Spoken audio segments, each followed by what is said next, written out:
works. It works.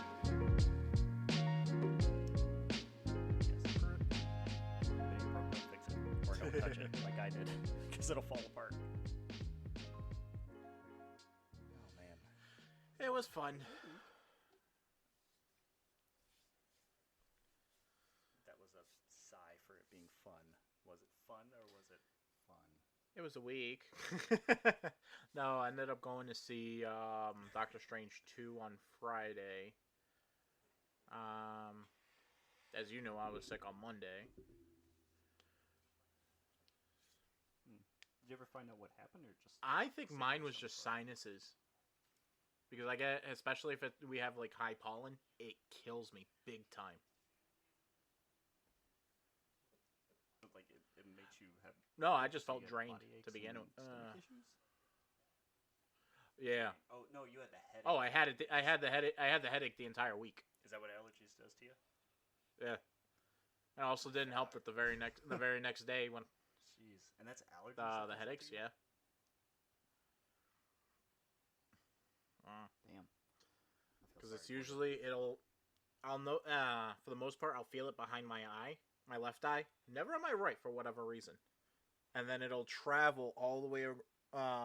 The pressure would travel all the way up my forehead and to the back of my head. Yeah. Jeez. But oh yeah, saw Doctor Strange on Friday.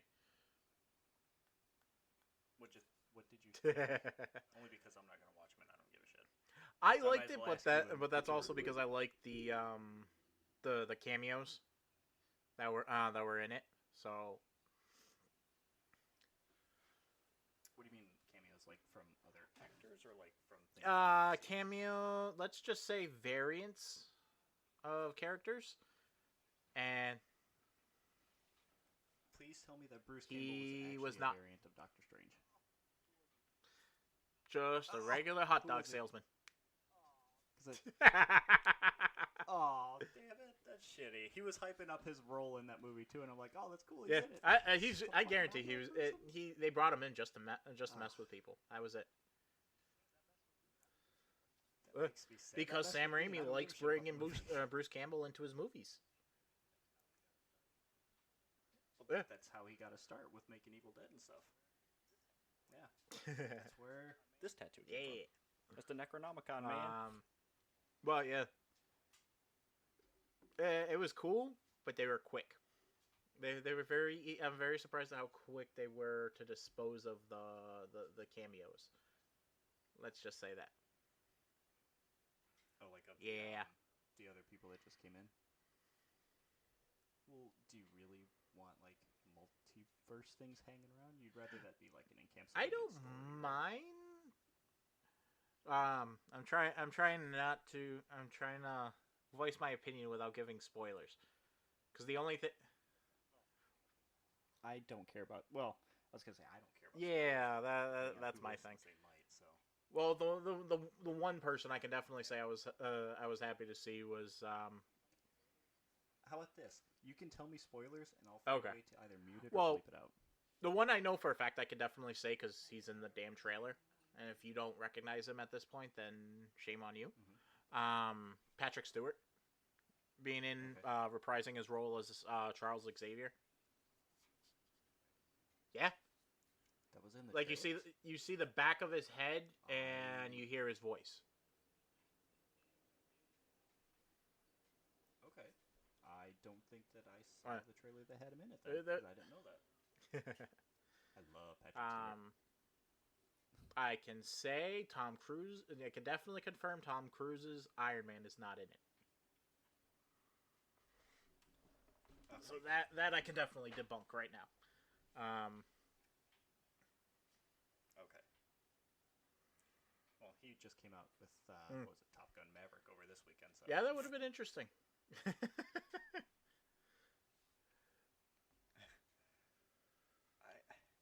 Yeah, because like people get weird when it comes to actors being in the MCU, and then they're like, they're officially canon, blah blah, and then like they build like a little following based off that character being And they was in whatever movie they were in.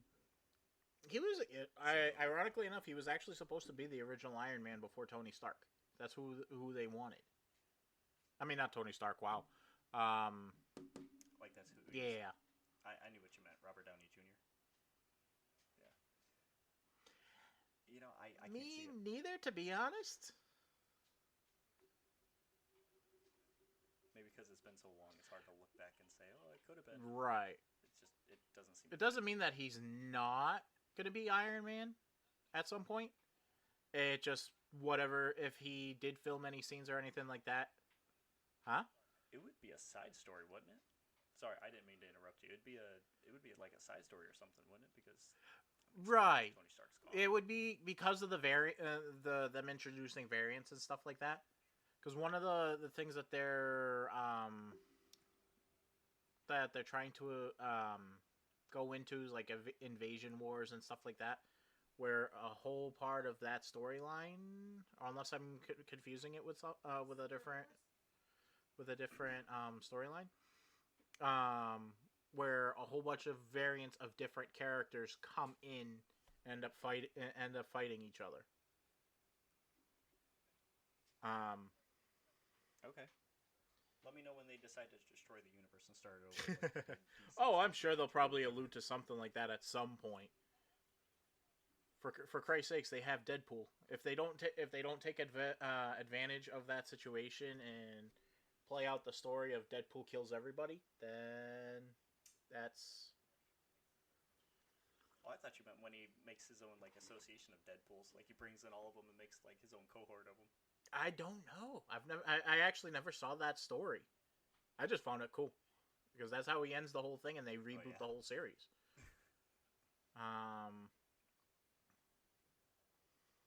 Yeah, pretty much. That's a hell of a. And I can guarantee you, Ryan Reynolds would be all for it. Oh yeah. Hell, in what was it, the second movie? I think he showed up as Deadpool to himself and killed himself. So, oh, absolutely. I'm sure he would. I'm going to pivot before we get farther into this because we're talking about Marvel, which this surprised me and didn't surprise me. The fact that Xbox passed up on making any kind of Marvel game, like the IP stuff, not defaulted, but I guess Microsoft was like, we're too busy focusing on our shit right now that we can't really do it, so it went to Sony, and that's how Insomniac got the rights. Because we talked a little bit about that last week, didn't we? Or like had a small conversation about it, where they had the ability, they were given the opportunity to be the exclusive. I'm looking through our notes because I don't think we mentioned that last week because that just came out this week. Like at first the news was slow about it. At first somebody just posted something saying that Xbox passed up on Marvel, and then it came out saying the dude who had the license or the IP trying to shop it around. Let me grab his name really quick.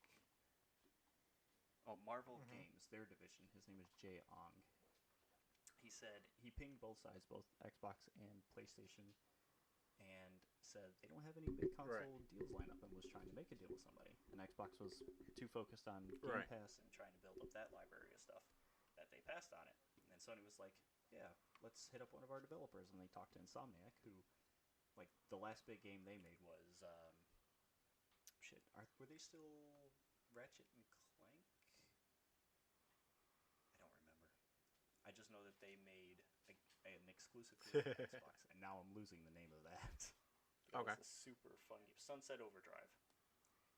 That game needs to come out on the PlayStation if the license is up for that, and PC.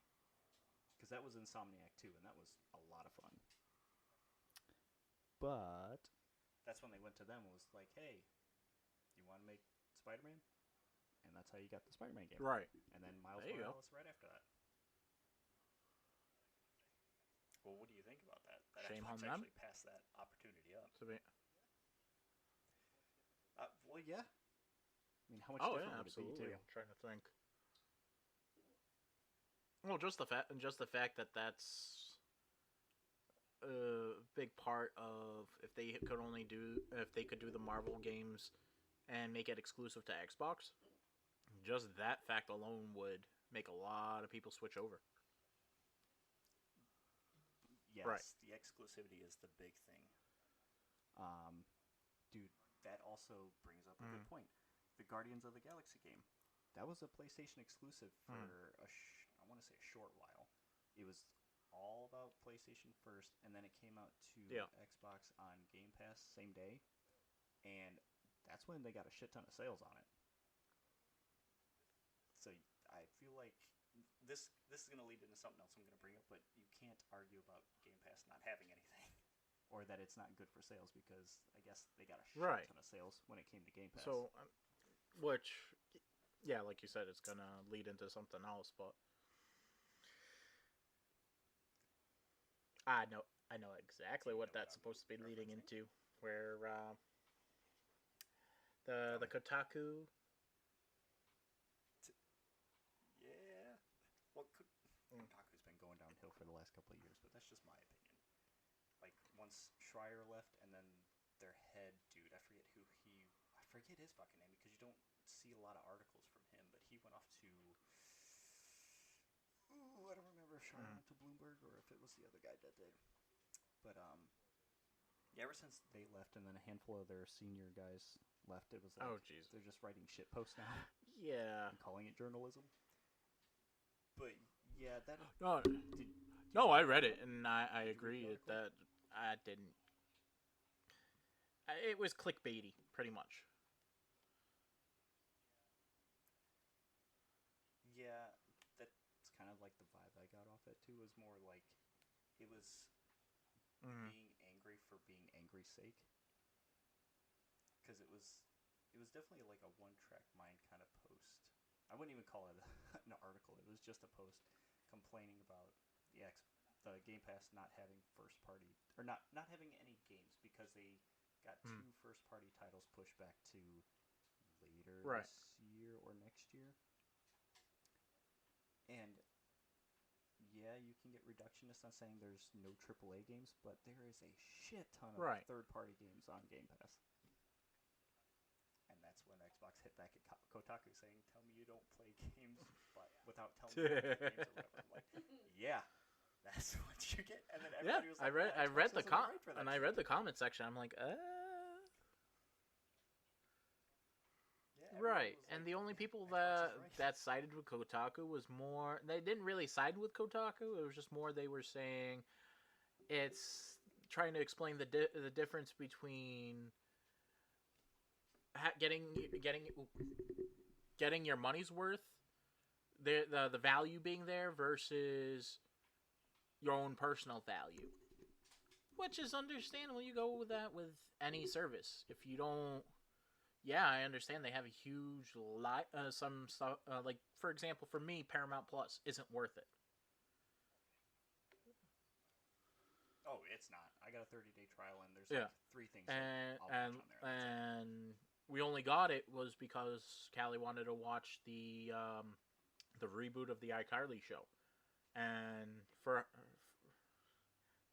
god, she's into it. Why? But we paid for the 1 year subscription, see what comes out and stuff like that, because we also watched Picard and stuff like that. But for me personally, I don't use it often at all. Besides like the couple of movies that I may want to watch, that I'm surprised went to the streaming service so quickly. Like the Batman, like you told me the other day. Yeah, that right, something like that. Long after it came out to theaters. And that type of thing, I get the thing. I'm just not going to pay for it. But doesn't mean I don't acknowledge that the money isn't there. It's understandable, but the statement was they don't have anything. They do, they just don't have what you like. And that kind of bleeds over into the other argument saying that there's like no games coming out this year. It's again, a lot of AAA titles are still feeling the effects of COVID and everything, and having everything pushed back. They're still not at full capacity in the offices, and a lot of them are choosing to do remote, which kind of hampers development time, because you get cross wires sometimes, or just like maybe the computers at home don't have the right kind of environment set up. But they're still not paying attention to the fact that there is just a shit ton of indie games and third-party developers that are putting stuff out, or even self-published things that are coming out. There are still a shit ton of games to go this year that maybe aren't AAA, but you have options. If you are only getting Game Pass for AAA games, then you don't need Game Pass. If you're going to complain that there's no games because the types of games that you want to buy are not coming out when you want them to, then the service exactly. is not for you. Which one commenter said that specifically. It's he subscribes and unsubscribes when what he wants to play comes out, and then when it's done and there's nothing else, he unsubscribes. And that's fair, but then you also lose access to playing any of those games after you drop the subscription. So, I mean, if that's the way that they want a game, that's the way they want a game. That's right, exactly. Because even Kotaku said it in their article, was to make it worth it, you'd have to play a AAA, play a AAA title at full price. Yeah, that math is really fucked up. They don't know how to do math. It did not equal out to what they did. They said... Well, I'm sorry. I even get what their math as wrong as it may be, and I would definitely like to know what part they got wrong. But if they're saying a full-fledged game, AAA game, that's $60, and if it's $15 a month, yeah, you play a AAA title, move on to another game. You run out of games you want to play, get rid of it. What do you want to say? So the math that they gave was like to get the value of a AAA game out of Game Pass. Like they went. Hang on, let me see if I can find it. I don't want to get it wrong because it was just messed up. Let's see. Time for some reductive math. Let's say you signed up for Game Pass Ultimate Tier, which costs $15 a month. Includes standard access to the game library plus a number of perks, which includes PC and Xcloud gaming. I've got some news about that, which sounds pretty cool, but it's going to be another subscription thing. Anyway, let's assume any big budget games, exclusive or not, hit the service cost an industry standard of $60, of course. By that math, you need to play one full-priced game via Game Pass every 4 months to justify the cost. If you're just playing AAA titles. And who's to say you're not going to... Just because it's not a new one being released every 4 months, doesn't mean you can't play a AAA title. Just play an older one. Right. If you haven't already. Or play any of the hundreds of others that are on there. It doesn't have to cost $60. You can get a couple $1,000s worth of games for $15 a month. Right. Get your money's worth in a couple hours. But anyway, Xbox is developing a Xcloud streaming service, since we mentioned that. They haven't set out anything specific of what it's going to be like or anything, but the code name is Keystone. And I'm assuming it's going to act just like, probably like Roku or like a Netflix on the go kind of thing. Because everybody calls Game Pass the Netflix of gaming. Because that's basically what it is. Yep, go ahead. But... No, I think you might be answering my question, because I'm like, from what the description was, it's gonna have its own dongle. How does that work? Yes. Yeah, just like the Amazon Fire Sticks or like the Roku sticks. It's just a streaming stick. You plug it into the HDMI port of your TV or whatever, hook it up to your Wi-Fi, and then it displays its program in front of you. You select the apps you want, it loads it up, and then you have access to those things. So same thing with Game Pass. It's probably going to be like just streaming based, but since it's a dongle, which means it's going to act just like the Xcloud does, where you go into a browser on your computer or phone, and then it uploads the game and downloads your inputs to it. So it's like a two-way communication via the server. I don't know how else to explain it. That's all it is. You connect your controller to it probably. It automatically connects to their Xcloud service, and you just flip through, pick the game you want, and it loads instantly. Think of it like Stadia. Yeah, I know. Google Stadia. I never actually got the chance to play it, but I liked the idea. I was just curious as to how that would work exactly.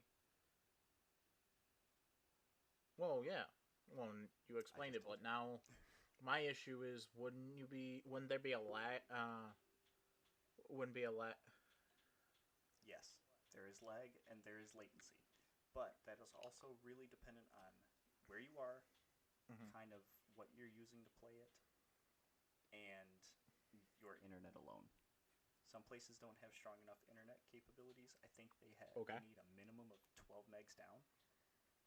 Um, we have like 50, and there's Mm-hmm. still a little latency when I've tested it out and played Right. it a little bit, but it works. It works.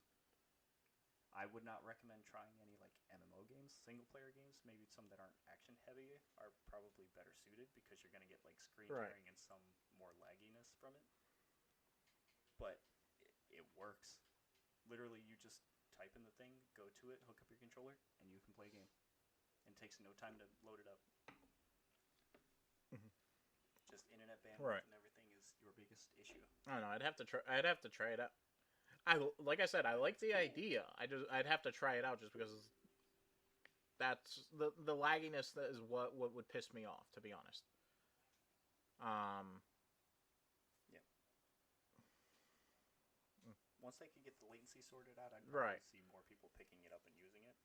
But it's fun, especially if you want to play a game and you don't have anything around you. Right. Just throw Exactly. open the I can browser see and that working play. out well with um, like Nintendo games, basically, like old school Mario, Zelda, that type of stuff. So they have something similar to that already, but it's already baked into it. You have to have the internet Okay. connection, and there's no latency. Nintendo has their Switch Online thing. I've talked to you about this weeks Uh-huh. back, where they have that service, and then you can have the additional tier. I think they Yeah. have the expansion pack Right. that gives you the N64 and the Genesis. You can only play those Mm. games when you are connected online, I believe. Right.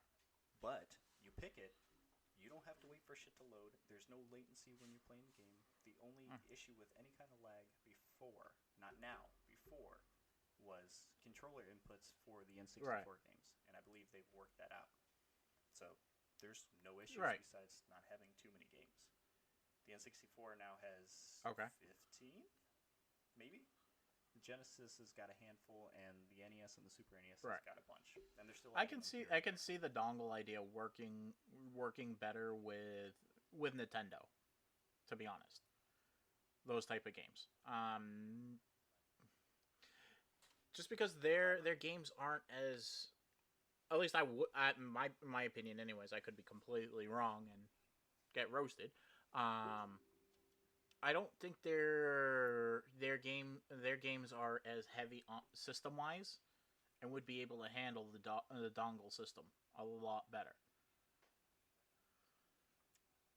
You're right that they're not resource heavy, but I mean, you don't need the Mm. streaming stick when you got a Switch. This is something I was going to bring up later, unless you want to talk about DRM issues and how Nintendo is beating the shit out of Sony and Xbox with that stuff. Or we can Let's talk talk about it about it now. now. To Your be call. honest. Hmm. Okay, we didn't mention this before, but I'll circle back around to the beginning of this after Nintendo.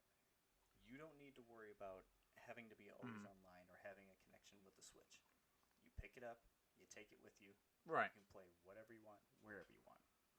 If you're connected to Wi-Fi, you can play online. Hmm. If you're not and you have people over with the Switch, you can play locally. You don't have to plug in cables to anything. It just automatically detects it, talks to each other. Basically, the intention of is it IR mode or the, remember the little blocks, the little black square. Yeah, the IR receivers on the Yeah, Game the Boys. IR receivers. Right. Okay. Yep, just like that. Except you don't have to have it pointed at each other, like that one did. So last week, yeah, it was right? Last week we didn't get to talk about it because I think it was afterwards that I texted and was like, oh, we forgot to talk about this. Where, was it last week or the week before? It was whenever we got Yeah. back from vacation because I ran into this issue Mhm. too. It was Yeah. online. I had my games, especially including. Hey, I got an achievement. She's playing Super Lucky's Tale behind me. But when I came home, it was connected online. All the services were still running. Mhm. But I tried to load a game that I bought and paid for, and it said the person who owns this game needs to sign in to be able to play it. I'm like, I am signed in. What the hell's going on?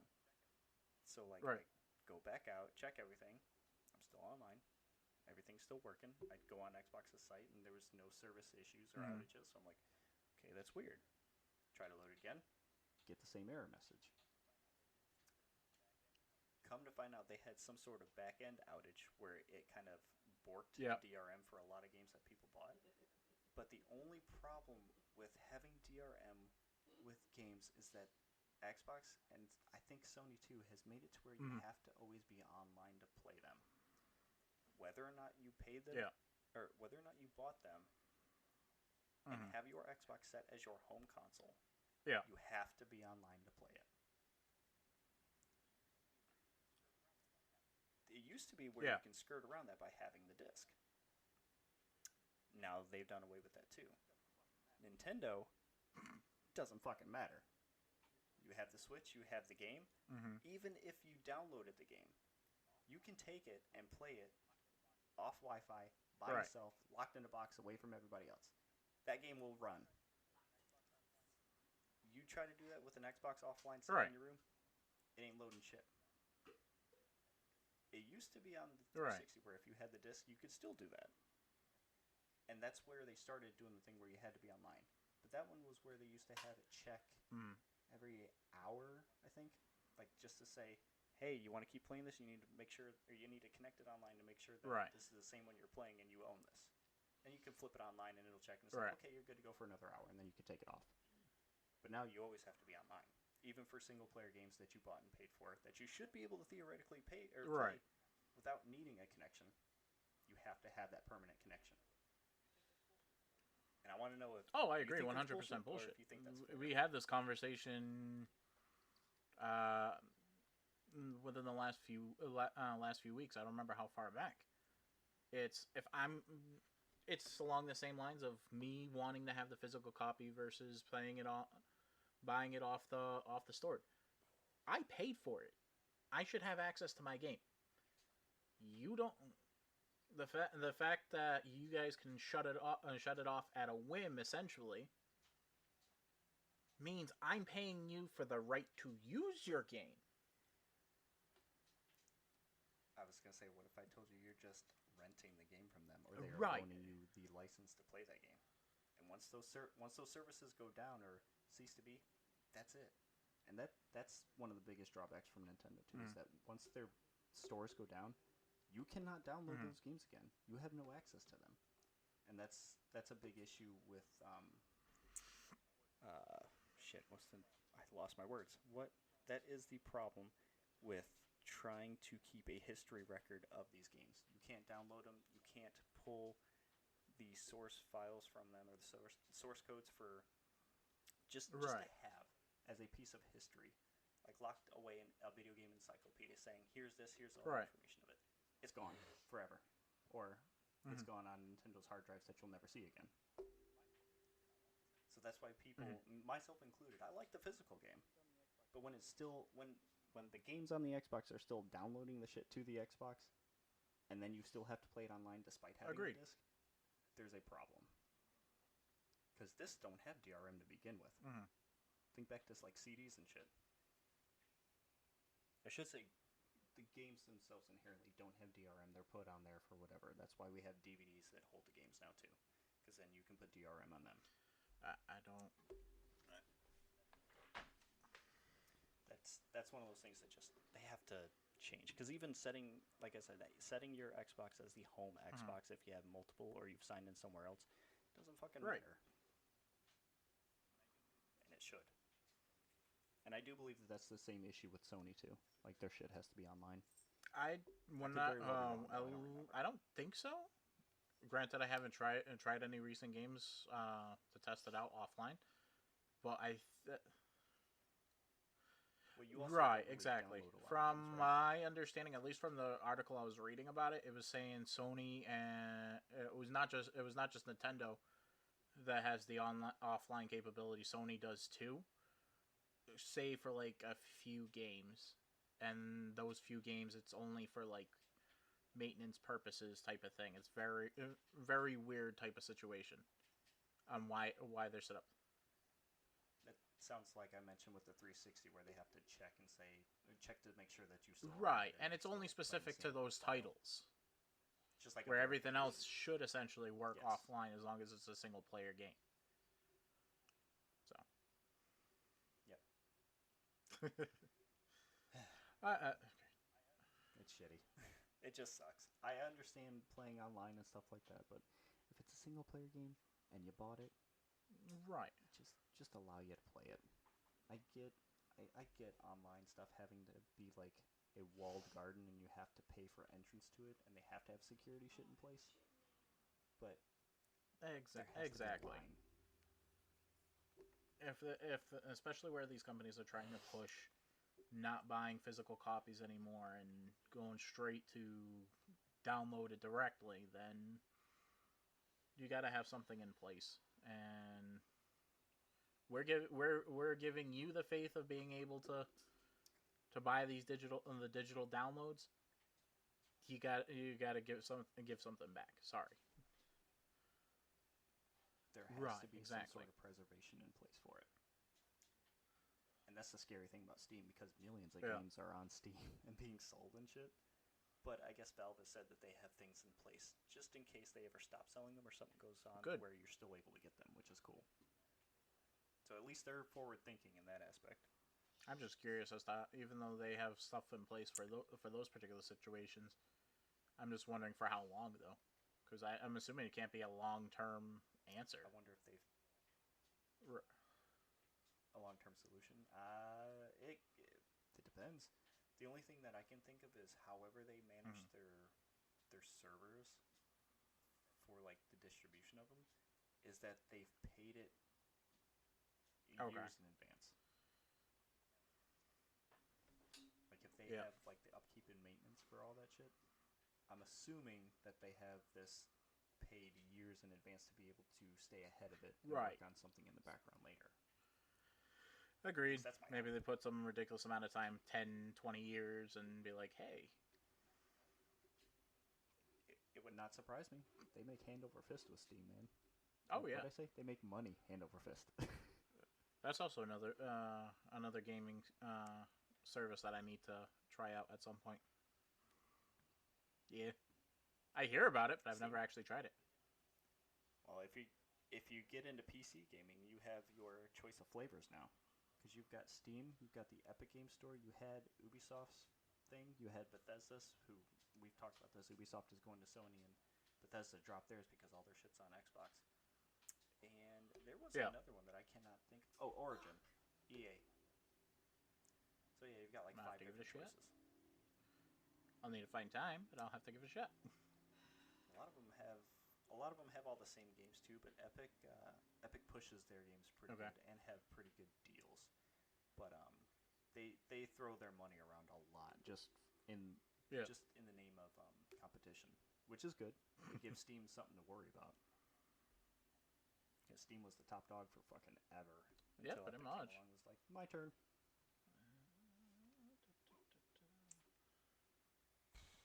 So, besides all this, since we didn't talk enough about Sony yet, they had a shit ton of news this week. It was like all about them and stuff that was going on. Yeah, they did. I'm trying to. See your note here at the bottom. Well, I put that in there because as I'm getting down to the bottom of the list, I see that you're typing in stuff, and I'm like, damn it. Sorry, man. I was catching up on stuff I missed. It's a lot of stuff. All right.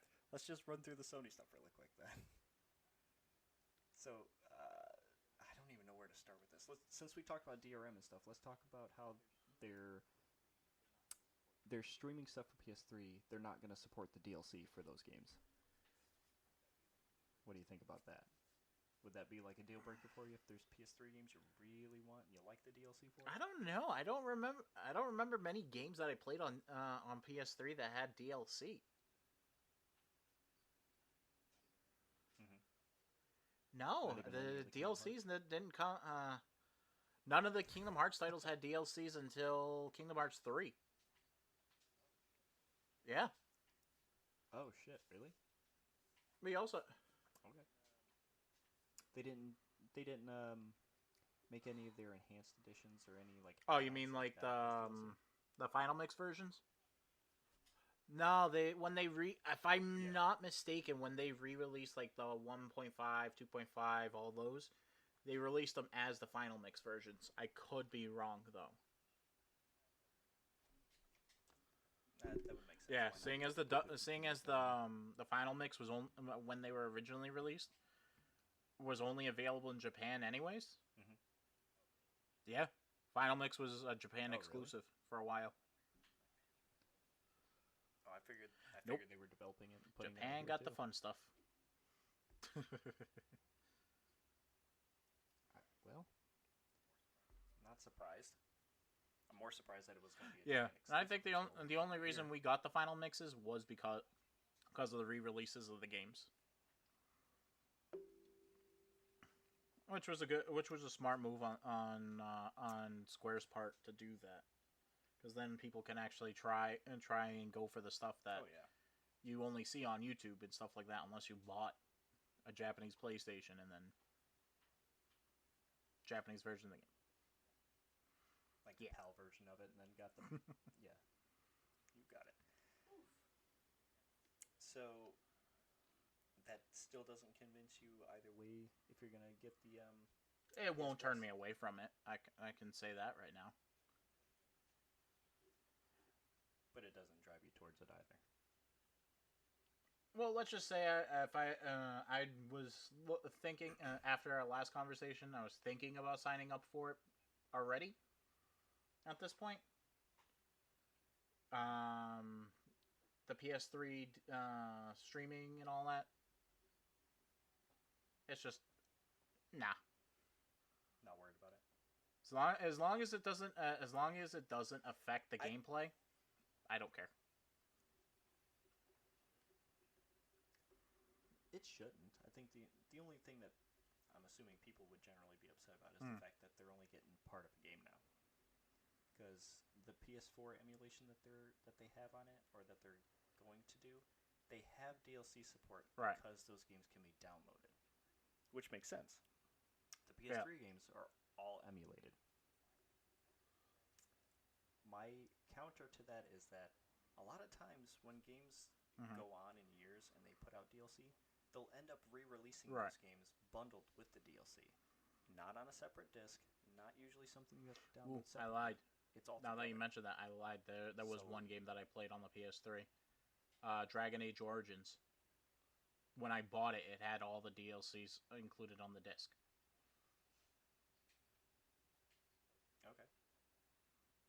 So games like that, I feel like those should be the focus for PS3 games that are going to be emulated, because then you don't have to worry about not having the DLC. You've got the entire game, and it can be Right, emulated exactly. still.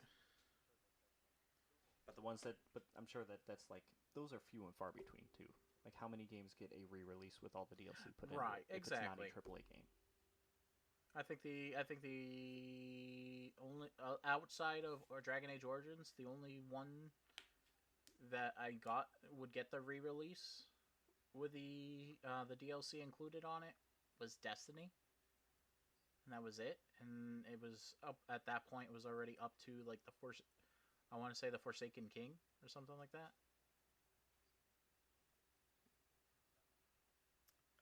One. Are you talking about Destiny 1 or 2? Hold Because you're on. combining two different titles.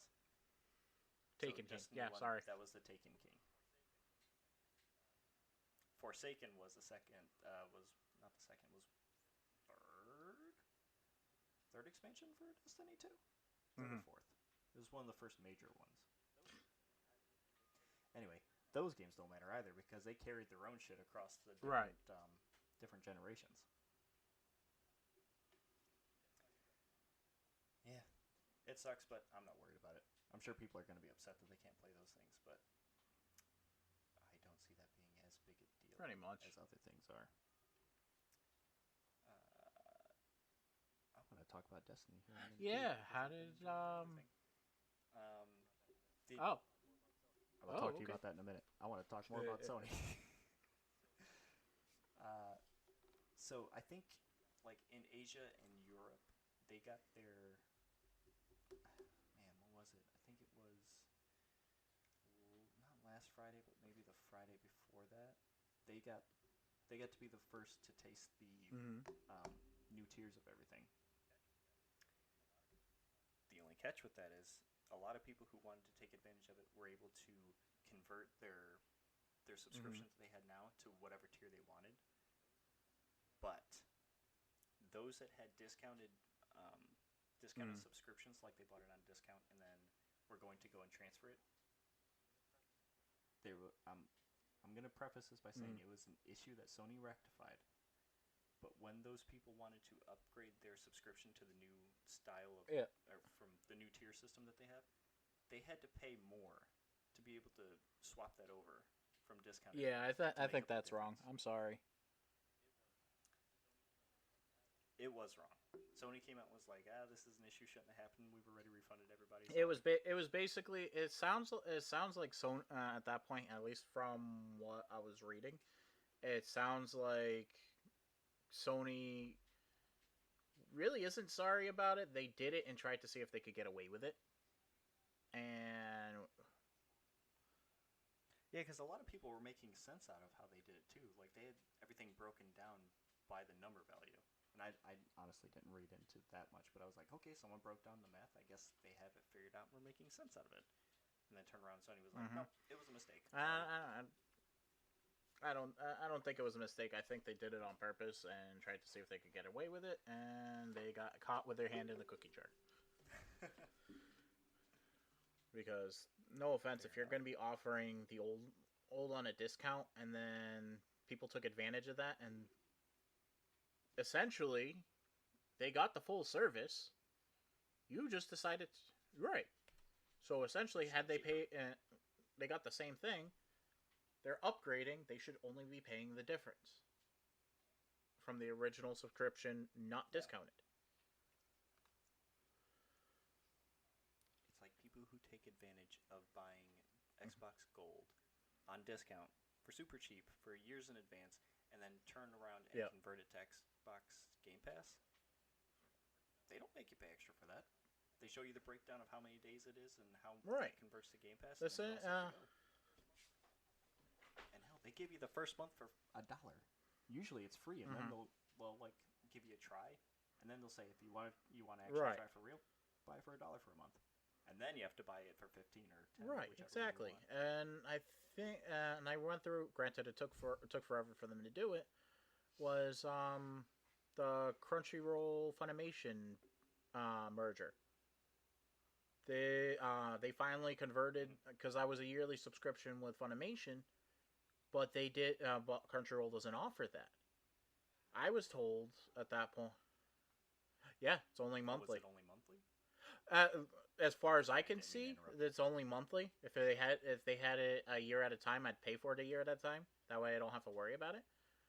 But when I messaged them about it, because originally the for the conversion, it's if you didn't have an active Crunchyroll subscription at that time, they would give you 60. They would you can sign up without putting a card in and get it for 60 days, and then you had right, and then that way For it free? gives them the time to transfer everything over. As long as the emails match, they'll transfer everything over from one to the other. That's Right. crazy I'm that they assuming give it's you just 2 months because they're worth. trying to work out the bugs with the conversions. Because your watch history from Funimation, when you start up with Crunchyroll, doesn't transfer over. And that's one Mm-hmm. of the things that they're trying. Right. That was one Was of the that one things of that their they were trying to goals? do because people had watch lists and stuff that they were waiting on. And right. Probably Exactly. save And stuff they were and trying things to like figure that. out a way to port that over as long as the Okay. emails matched.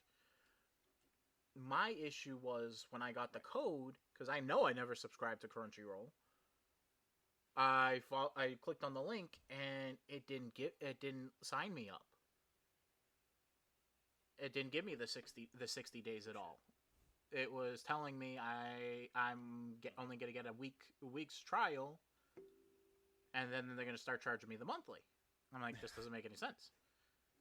I send them the email. Took them forever to reply, to the point where, the second reply, where I was told that's how I was told that's what the conversion and all that, and somebody was supposed to reply back to me afterwards to make sure everything went through and confirm everything. By the time I actually got the confirmation email for the for the reply back afterwards, I had already ponied up and signed. Right, I signed up for Crunchyroll, and I was just flipping back and forth between Funimation and Crunchyroll to see the ones that at least they weren't putting anything new on there, but whatever titles were originally there, any updates on them, they were adding stuff. So it just made it easier to watch it there. But eventually, they did convert the subscription over, and whatever time was remaining, they applied it to my Crunchyroll. Which I agree with. That's what should be happening. They're not making me pay. They're not making me pay the difference. So you're not on the hook for right, exactly. anything that they forgot either. Yeah. Well, at least Sony did the right thing and fixed it. They didn't say, yeah, well, shouldn't have bought it at a discount. They at least did the right thing. And yeah, sure, maybe they did do it on purpose and see if they can get away with it, but who knows? Those kind of decisions are made behind closed doors for a reason. And I don't think that they're hurting for money right now anyway, especially since they've finally gotten into the PC business. I mean, I put the numbers on there, but did you look into that at all? Like, just 3 of their big... I wouldn't even know if I would call Days Gone a AAA title, because it's not... Oh, shit. Now I'm second-guessing myself. I don't know if it was a Sony-bought company or if they just paid for the title. But it was just some set of developers was like, we want to make this game. And it was a Sony exclusive. But after a lot of bitching and complaining from the community, they finally started putting PC games out and actually paid attention to it, because the first couple ones were crap. But now that they've got it down... Yeah?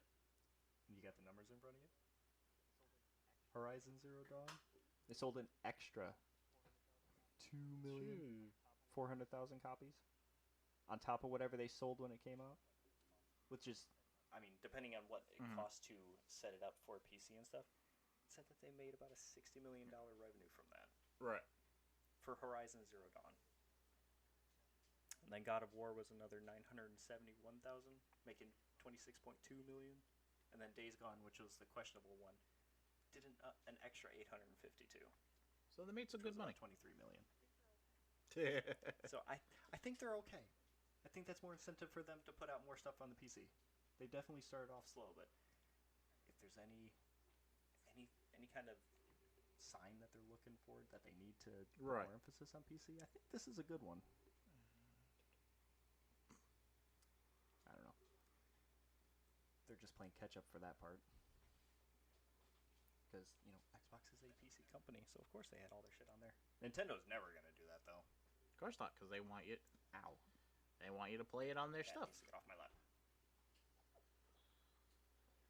Yes. But the worry that Nintendo has, and I don't know how much you follow it, is emulation. I know we've talked about it, but like emulators and ROMs. Nintendo has been fighting that battle for... since the Game Boy, I think. I mean, probably even before then, but I'm sure that they're worried about putting shit on the PC, just because once it gets on the PC, anybody can probably crack it and be able to just share it with everybody. And that's kind of how we got ROMs and emulators. And that's their problem with them, is that you've got all those old Game Boy games and all those old N64 games and stuff that you can play on your PC, and they don't want you to do that. They're doing it anyways. I'm sorry, if somebody wants to do... I like your argument. I like that. Just do it anyway, but Nintendo is very tight-lipped and keeps shit close to the chest. They don't want to... Of course they don't. But at the same time, what's funny is they're using emulators themselves. Yeah, but it's like... I want to say it's proprietary, but it's not. I wish I knew more about ROMs and emulators. Yeah. Because, like, I dabble in it. I play with it. Because there's some games that you'll never play again unless you play it as a ROM. But they were using either a system that one of the emulators uses or something very similar to it for the N64 stuff. And people were like, well, it's okay if they do it because they're making money. Right, and what's the funny part is, trouble. this was years back. Nintendo was caught, like they were giving shit about people using emulators and ROMs and stuff like that, but they were caught emulating their own games through a software company that they were giving shit to for people emulating their stuff. Like, were they trying to catch them in the act, or were no? Like Nintendo used their software, and they got caught. They used an emulator's company's program to emulate their own games, and they got in trouble for that. Huh?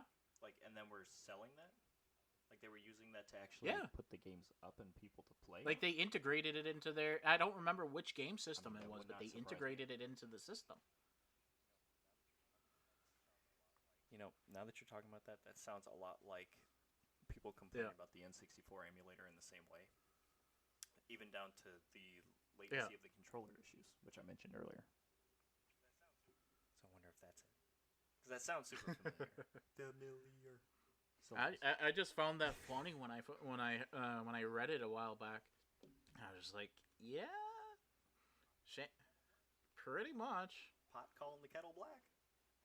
But again, like you said, as long as they're making money, they don't give a damn.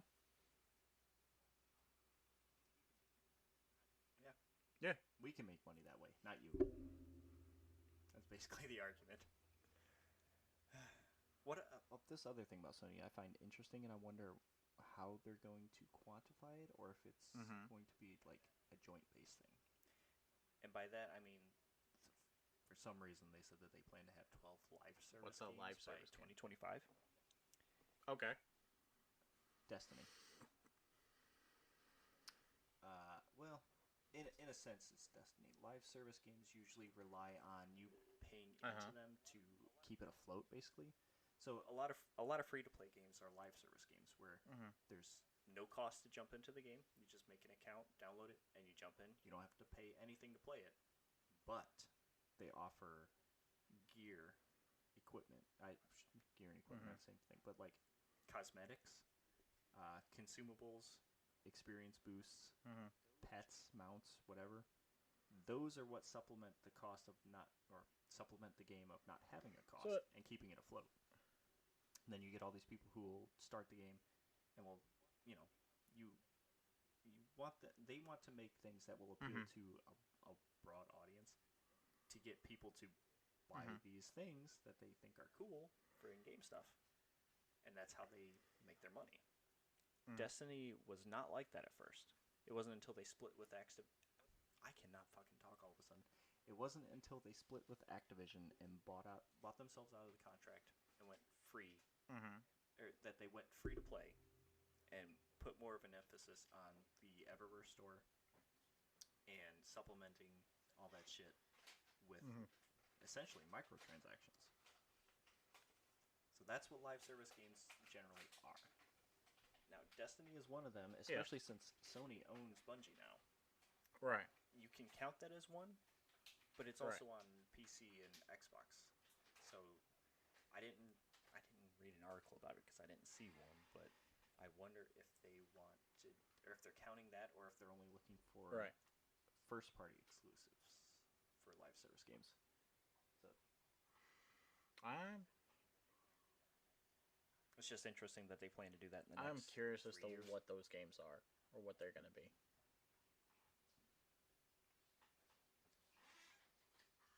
I'm wondering too, because the only way I see that happening is them to have already been dumping money into companies to do that, or if they're counting the ones that are on everything too. No. I don't know. It's just interesting. It also makes me wary about microtransactions because there's so much argument about it years ago, and now it's kind of died down. Right. But you still see them in a lot of games. It's the same idea as the gacha games on the mobile games. It's either it's going to be a hit or miss, and see how it goes from there. Yeah, but I feel like a key difference between mobile games and console games is mobile games are also supplemented by ads. Console games are not. If they're not being supplemented through the company that owns them, like the big boss, say Sony, giving money to another company to keep their games going because it has however many people playing it all the time, that's one thing. But you don't have that outside ad revenue coming in based off of however many people play it. Right. Mobile games do that shit all the time. Speaking of which, we talked about it last time, but Zynga and Take-Two merged, finally. It actually went through. Are you happy about that? I mean, it's fine. I don't think it's going to be that big a deal because Zynga's still supposed to be...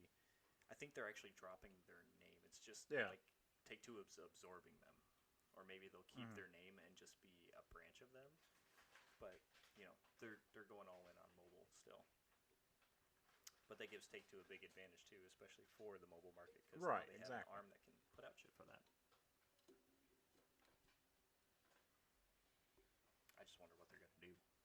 Because they're still making a bunch of money. Farmville still exists? Kind of games.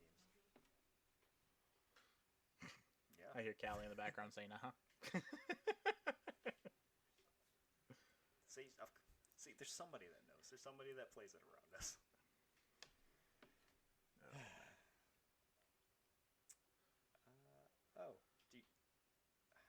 I always forget this because I don't care about it. But do you play Call I of never Duty? got into them, to be honest. Okay, so you don't care that Modern Warfare 2 Not is coming really. out in The October? trailer looks cool. It seems interesting enough. I thought Modern Warfare was a fun game. I didn't play the story, didn't care. Played a few matches of multiplayer, and that was it. Does not affect me one way or another. But it's interesting that it's like, what, a 15, 20-year-old game almost, I think, getting a sequel? True. That might be pushing it. I actually think it's more like 2008. 2007, 2008? You'd have a better idea than Probably me. wrong with that, too.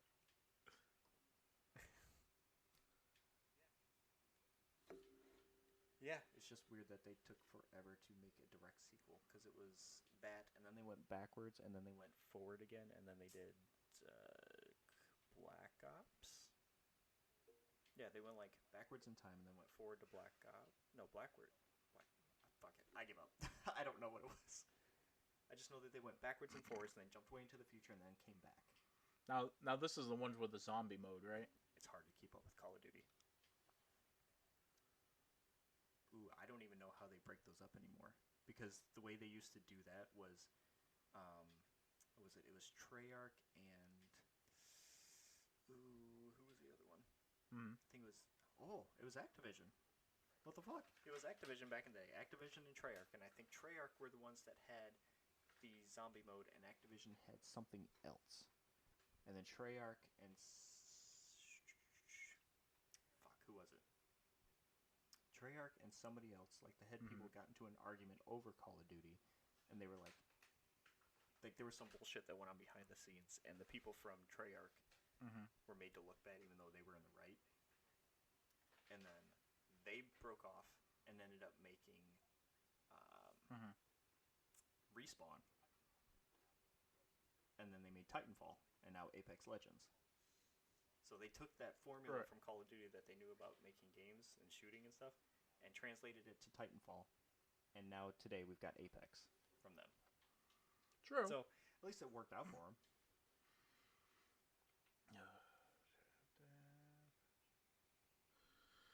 What are you gonna do? And you know what? I said the DRM thing was the big thing I wanted to talk about, but I forgot. I don't know how I forgot about Raven Software. Oh, I gotta yawn. Hang on. Shit. It's late. Anyway. I'm trying to. Are you reading it right your now? clip right now? I remember reading it. I'm just trying to refresh myself. Yep. So the company that was working on trying to become a union from Activision and all that fallout. What did I just say? Activision. Why did I felt like I said that wrong. With all the fallout that came from Activision and them trying to fire their testers, they went to form a union. They voted on it. It passed. Right. Which is awesome. First ever video game union. And I feel like this is going to open the door for a lot of things. Especially for more... What's the word I'm looking for? More reliable jobs in the gaming industry, because now you can just form a union, get hired, and then not have to worry about it just being a contract. Right, exactly. Dropping you after it's over. But I feel like even bigger than that is that since the Activision Blizzard purchase by Xbox is still ongoing, the fact that Phil Spencer came out and said that he is going to legitimize it and recognize it is a big deal too. He's not going to come out and try to like squash them, push them down, try to make them do less work or put them off in any way. He's like, yeah, they're a union. They are their own company. Right, which is the funny part, because the company themselves are fighting against it, which I was surprised why. If Microsoft is saying they'll recognize it if the deal goes through, but the actual company itself is trying to fight against it and from I don't know if it was the same article that I read or not, but like the company was actually sending emails to people and splitting up the division and getting rid of people mid period while the voting's going on.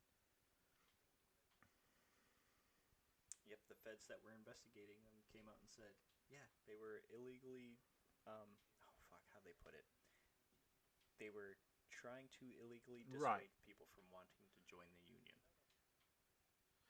And that's a big no-no. Yeah, I agree 100%. That's shady shit. I'm sorry. I mean, that just add that onto the pile of all the Activision Blizzard I don't get it. Every podcast I'm going to make it a point to say polyconic. Just because we end up talking about Activision all the time. So it's good that he's probably going to get out, and it's probably a better thing that Microsoft ended up buying Activision Blizzard because of this. Because now they can purge all the bullshit that went on and actually recognize the legitimate people who want to make games. And I'm just wondering what kind of doors this is going to open for different devs and workers alike for Microsoft, because Microsoft owns Xbox and all their divisions for stuff, and now you have Xbox owning a company that has within their company a union. Other arms that know this have nothing stopping them from starting their own unions too. I wonder if you're going to see that in some of these studios that Xbox ended up purchasing. Because I feel like the companies might have a say, but because they're owned by Microsoft, they are going to have the final say in things. But if some of these companies end up having unions in them, then they have a little more pushback.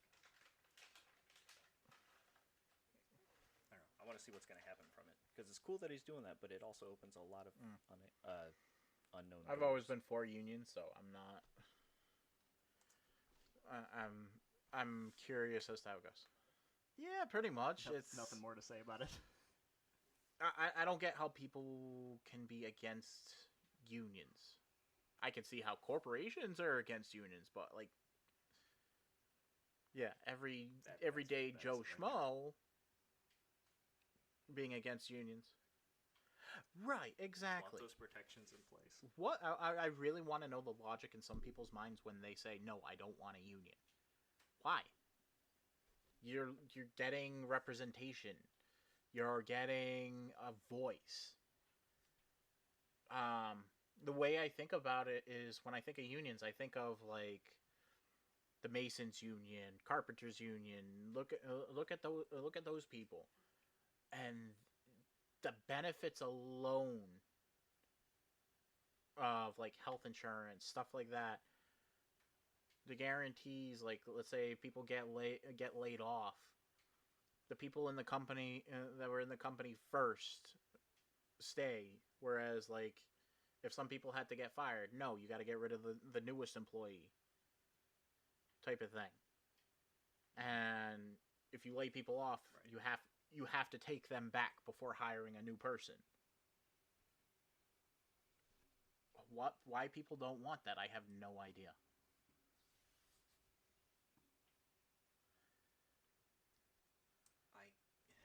Sitting here, I can think of a couple different excuses, but I'm just going to sum it up by saying people are people. Some people might not understand or are just plain out stupid. I don't know. Or maybe... I don't know. Some people don't like people speaking for them either. They'd rather do it themselves. And sometimes you get a lot of ignorant people who think that then that's better fine. than other people and will get a job that's not part of a union. Exactly. But when those unions are coming into your place of work, you don't have to join them. Yes, you do. Raven Software, you don't. They're a subsidiary of the other company. They are their own union within the company. Catching her up. Yep. Well, she was saying that you have to join a union, so I explained to her about the software, or Raven Software. Yeah.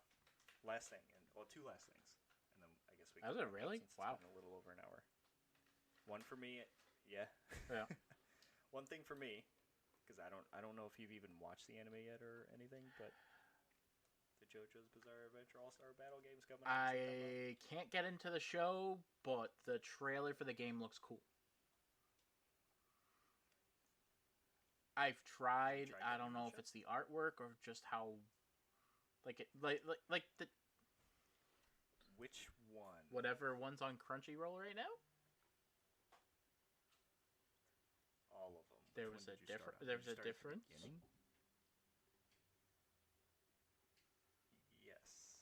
So each one is like its own encapsulated story, and there's at least 5 quote unquote parts to it. So if you start on the very first part, you're jumping in where it's pretty slow. But 2, it starts to ramp up, and 3 is when it just takes off.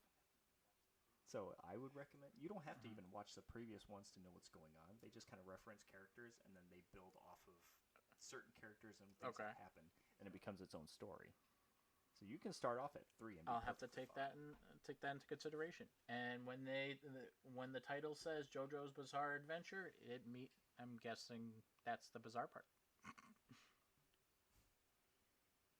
The show is bizarre. That's why you gotta watch it. It is insane. But yeah, this game has like 50 fucking characters from across all the different parts. That is awesome. You know what it's sort of reminding me of? The Naruto games. Which one? Like Ninja Storm? Because they also had a... what was it? Not Shonen Jump. They had a Shonen Jump game years ago. The one I'm thinking of is they had... I can't think of the name now. But it was like an arena battler with all these characters from... The jump one, I want to... If you're talking... The jump one you're talking about, I know exactly what it is. I want to say... Oh my god, what was the name? Jump Force, yep. Jump Force. Got it. No, it wasn't Jump Force I was thinking of. I was thinking of the Ninja Storm games. Yeah. Shippuden? Okay. So I'm assuming it's along the lines of something like that? Or more so a Tekken type game? I was going to say maybe like Tekken mixed with Dragon Ball Z Budokai. And even then, it all depends. It all depends on which Budokai game. The first 2. The first 2, I think, is what's closest to. Oh Jesus Christ! After I want to say the 3rd one, I was done. I couldn't handle the battle system. I was okay. I was okay with the old school arcade fighter style. I was not okay with the open world concept type of thing. Right. Yeah. But no, that would... Well, at least that game's coming out to all systems. I wouldn't mind trying it out. It looks cool.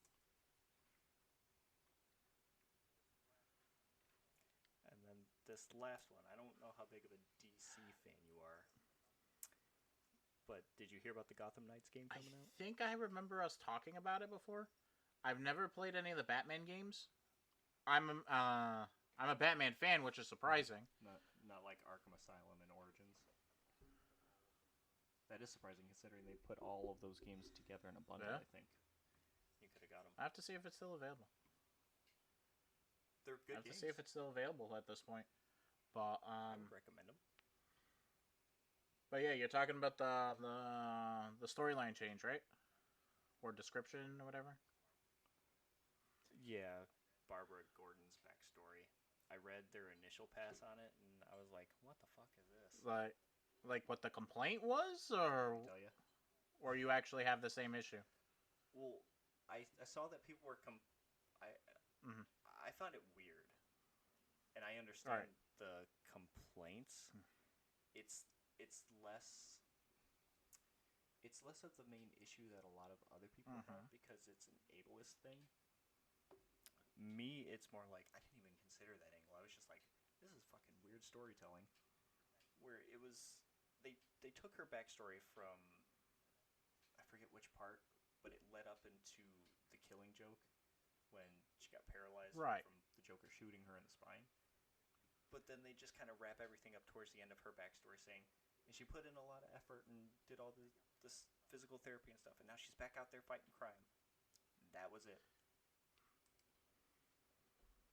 And people were like, you don't just do that. You don't just get out of the wheelchair one day and decide, I'm okay now. I'm going to go back to physical therapy and exercise and go back to fighting crime. So I guess there was some backlash about that, and some people were calling it ableist. And then they turned around and said, I don't know if they rewrote it and put it out yet, but in the article I read, they mentioned Working with Able Gamers, which was, I don't know if you know what Able Gamers are, but it's a group dedicated to accessibility for video games and actual correct recognition, similar to LGBTQ in games. They said The writer said that they were working with them to kind of fix the backstory. I say fix, but they're rewriting it. And even in game, they were going to add like back bracing plates to her suit to show that she's been through a lot of shit, and like explain that in her backstory too, just like making it more true to life kind of deal.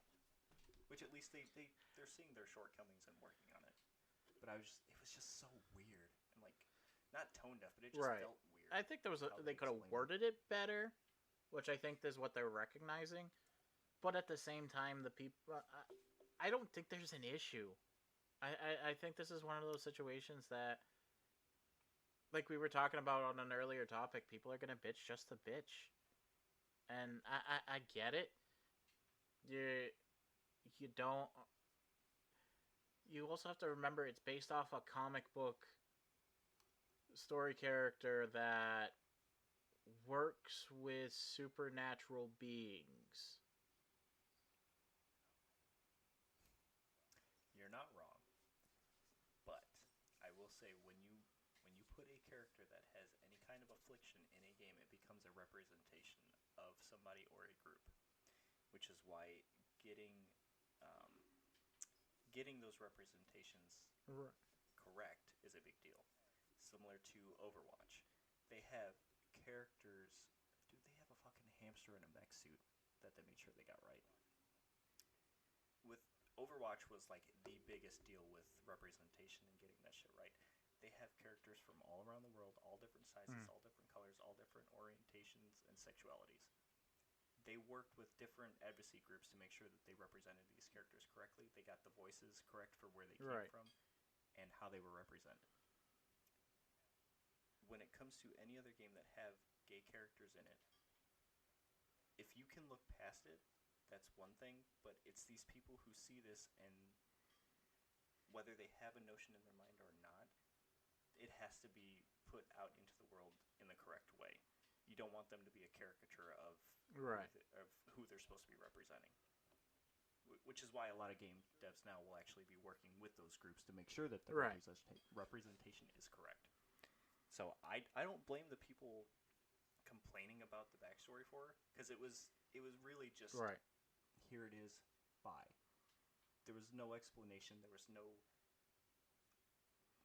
for lack of a better word, there was no meat to it. It was just, she heard the call of justice and had to work towards getting better to be able to fight crime, and that was all there was. And you don't see that kind of thing just happening in every day because someone is paralyzed from the waist down and decides, Right. I'm just going to try and get up and do this again. You know, there's Okay. a shit ton more to it. Now that you're explaining it a little bit more, I can sort of understand it a little bit better. I am glad that you were at least open-minded enough to listen to that and understand it, because a lot of people aren't. Like I was saying, it was more. I think it's, and from what you're explaining as well, it's more of how it was said, more so than the actual representation itself. If they put a little more. Yes. Right. It was an afterthought. Exactly. I think they were just That's what I was meaning looking it to be like something quick type of thing. Right. Yeah, they probably didn't even consider it either. They were just like, oh, this sounds like a good backstory, and we just need something, so let's throw this in. Not even considering that maybe it would look differently to somebody else. Which is always tough, too, because how do you walk that line of, I think this is going to apply to everybody else, and then there's somebody who is upset at it, and then you get everybody else Right. upset. Well, look at for example, the Batman trilogy, the third one where Bane snaps his back.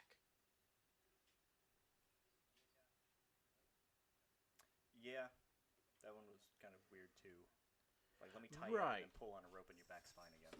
But people, and there's like nothing that happened, no after effects. Exactly. It's more like, me personally, I just took it as this is comic book stuff. I understand that it's not gonna act. That's not gonna happen in real life, and that's fair. Yeah, that's fair. Some people won't even pay attention. They're just like, I like comics or I like games. I don't give a shit about that. Just let me beat up somebody. It moves along. It moves along the story, and that's that. how I was seeing. That's how I was seeing that excerpt. I can get some, and I get it. Some people can get upset about that type of thing.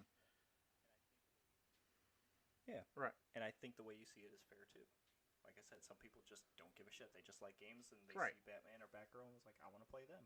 And that's it. For Christ's sakes, there's the Lazarus Pit, which is supposedly you throw you can throw a dead person or a half dead person into the pit, and they're miraculously back in better shape than they've ever been. They could make a simple explanation as that. But that also plays into what you said, where it's just a comic book and that's all you see it. Different strokes for different folks, man. Nah, I get it. Yes, people are people. And like we've said before, I'm not even going to say that because that does not apply to this. This is a legitimate thing to be upset about. It's just you're not gonna please everybody, but at the same time, as long as you acknowledge that as long as companies acknowledge that they did something wrong, that's a legitimate thing. Yeah, at least. Right. Yeah, at least they're trying to. And that I'm okay with.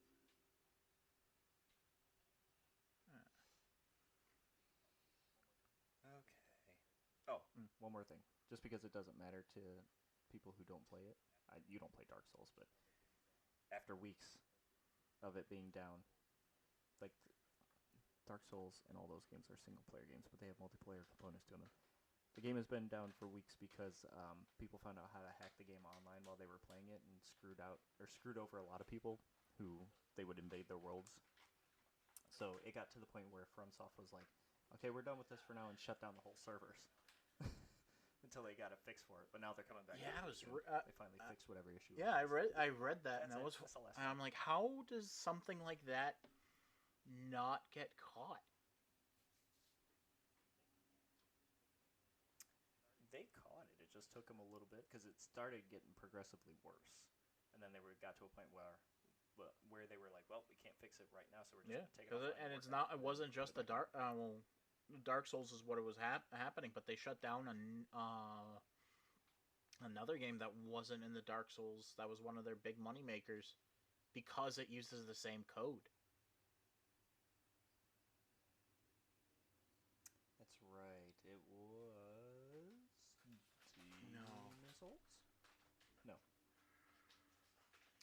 I mean, It's either one of the Dark Souls games or it was Oh, Bloodborne or Sekiro. Let me see if I can look it up again real It's quick. any of those. Because I remember they mentioned it in the article. Quick. Dark Souls Sorry, servers you're on coming time. back online. Let's make sure. Yes. Who was it? Dark Souls series. Elden Ring.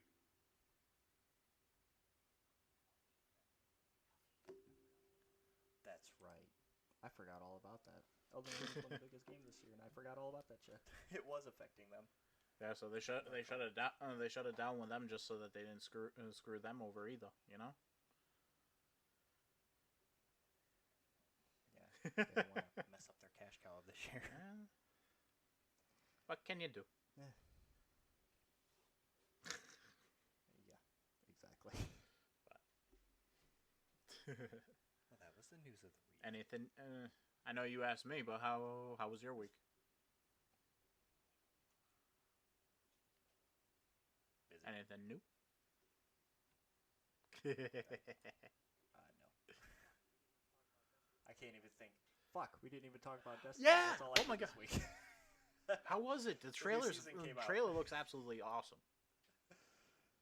Is it? It's cool. Especially if you like the story Yeah. and everything that's been going on in it, is really neat. I love how they're tying everything that's been going on together Yeah. and calling back on stuff that's going on. And what they've brought back right now, they brought back the Leviathan, which was a big area for people to play because it had so many different activities that people loved. And they kind of brought them back in another way. Plus, it's like they put in a dungeon that is Like a miniature raid. It's so puzzle heavy. Okay. and I haven't gotten to try that yet. But the new activities that they have on the Leviathan and the story mode itself and like the story that they're telling about what's going on in it, I love it. I So have got good. to log on then because that trailer looked freaking awesome. I'm pissed that I didn't join you, but I will be doing it soon, especially to try to get the new armor. Huh? I'm gonna have to teach you how to Play. I have to teach you how to play because I know that you Yeah. had a gun that you didn't want to get rid of because you loved it. but you have to infuse your weapons and get legendaries and get better armor. That's how you get stronger. Yeah, and get new skills and stuff. So you have to part with them because you I get something definitely better. I definitely like the new armor that they showed on the trailer, so I might try to aim for them. Yeah, that looks awesome. The skull one. Yeah. Those, I think that one is part of the season pass. Like you can do Yeah. one through 100, kind of like Fortnite has. What did I say? Fortnite. Yeah. They have two tiers where one's a paid and one's a free. Shovel Knight. I think not Shovel Knight. I don't remember if it's on the free one also, but I know for sure the paid one has the armor Okay. ornaments, which are the skulls and stuff like that. there's also another version that you get from the dungeon. Yeah. Also, in the Leviathan, when you're doing the activities there, you get to swing I around a saw giant that. fire That scythe. looks awesome. Yes. It's cool, man. Seeing as Oh, the only Ralphie. game I've ever played that had a scythe in it was maybe the Dot Hack games, the GU games. I miss it. Phantasy Star Online and Phantasy Star Universe had sides. I think. Dude, they had plenty of Gundam Wing games? What about the Death Scythe Gundam? And the sad part is it's my favorite Gundam. I don't think I played with him much in the Gundam Wing games. Right there. I think when I played Battle I don't Assault, really play any I played as the Endless Waltz, Wing Zero, or trying to think who else was it. I think that was it, to be honest. Like I tried playing the other characters, but I didn't care for them that much. There was a Dynasty Warriors version of a Gundam Wing game Yep. that I have not played, but I saw, and it was only for 360, and I can't find it. Yeah, anywhere, and I that's want one of the game times so bad. I hated myself for not having an Xbox. I'm Huh? turning off the recording now, just so you know. Oh, I'm gonna stop too. I'm stopping the recording Okay. now. Stop! Just Stop Just so it! you God damn it! Why is mine not stopping?